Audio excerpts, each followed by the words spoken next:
Boche Gold and Diamonds. Buy now, pay later. +1 seat പ്രവേശനത്തിൽ വേണ്ടത് ശാശ്വത പരിഹാരം.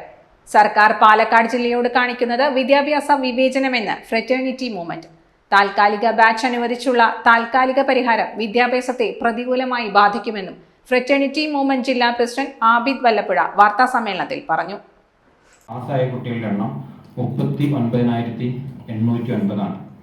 അതിൽ അവൈലബിൾ ആയിട്ടുള്ള ഹയർ സെക്കൻഡറി സീറ്റുകൾ 24,150, VHSCയിൽ 1,725, ITI 2,468, പോളികളിൽ 450, അങ്ങനെ അടക്കം എല്ലാം കൂടി 28,823 സീറ്റുകളാണ് ഈ 10ാം ക്ലാസ് കഴിഞ്ഞ വിദ്യാർത്ഥികൾക്കുള്ള തുടർപഠന അവസരം എന്ന് പറയുന്നത്.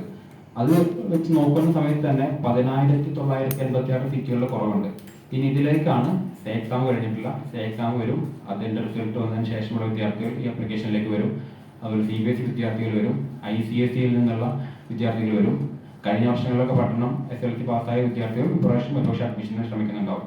ഇവരെല്ലാവരും കൂടി അപ്ലൈ ചെയ്യുന്ന സമയത്ത് ഈ അന്തരം വീണ്ടും വർദ്ധിക്കുന്നതാണ് നമ്മുടെ അനുഭവം. അത് തന്നെയായിരിക്കും ഇപ്രാവശ്യവും ഉണ്ടാകാൻ പോകുന്നത്.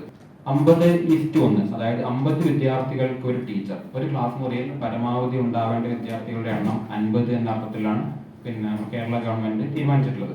ഇന്റർനാഷണൽ സ്റ്റാൻഡേർഡ് പ്രകാരം 40 ആണ്. ഒരു ക്ലാസ്സിൽ പ്രോപ്പറായിട്ടുള്ള ഒരു വിദ്യാർത്ഥി അധ്യാപക ബന്ധവും ഒരു ശിക്ഷാവും ഉണ്ടാവണമെങ്കിൽ 40-ലധികം വിദ്യാർത്ഥികൾ ക്ലാസ്സിൽ ഉണ്ടാവരുത്. അങ്ങനെയാണെങ്കിൽ മാത്രമാണ് അധ്യാപകൻ വിദ്യാർത്ഥികളിലേക്ക് ഒരു അധ്യാപക വിദ്യാർത്ഥി ബന്ധം ക്ലാസ്സിൽ ഉണ്ടാവുക എന്നുള്ളതാണ് ഇന്റർനാഷണൽ സ്റ്റാൻഡേർഡ്. ആ ഒരു നിജപ്പെടുത്തിയ ഗവൺമെന്റ് തന്നെ തീരുമാനിച്ചിട്ടുള്ള തീരുമാനത്തിന് വിരുദ്ധമായിട്ടാണ് സർക്കാർ ഇപ്പോഴും നല്ലതല്ല, കഴിഞ്ഞ വർഷങ്ങളായി 30% സീറ്റ് വർധന. ജില്ലയിൽ SLC പാസ്സായ 39,809 വിദ്യാർത്ഥികളിൽ +1 പ്രവേശനം ലഭിക്കുക 24,150 പേർക്ക് മാത്രമാണ്. VHSS 1,725, ITI 2,468, പോളിടെക്നിക് 480 എന്നീ സീറ്റുകൾ ചേർത്താൽ തന്നെ 10,986 വിദ്യാർത്ഥികൾക്ക് പ്രവേശനം ലഭിക്കാത്ത സ്ഥിതിയാണ്. കാലങ്ങളായി നിലനിൽക്കുന്ന പ്രശ്നത്തിന് താൽക്കാലിക ബാച്ച് അനുവദിച്ച് രക്ഷപ്പെടുന്ന സ്ഥിതി വിദ്യാർത്ഥികളെ രൂക്ഷമായി ബാധിക്കും.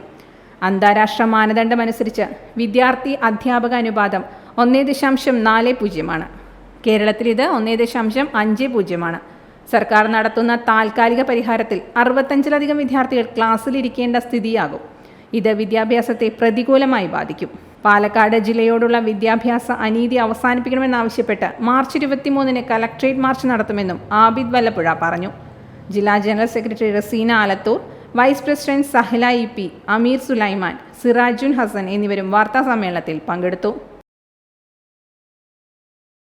Time kids preschool, Mannannur road, Vaniyamkulam. .view news.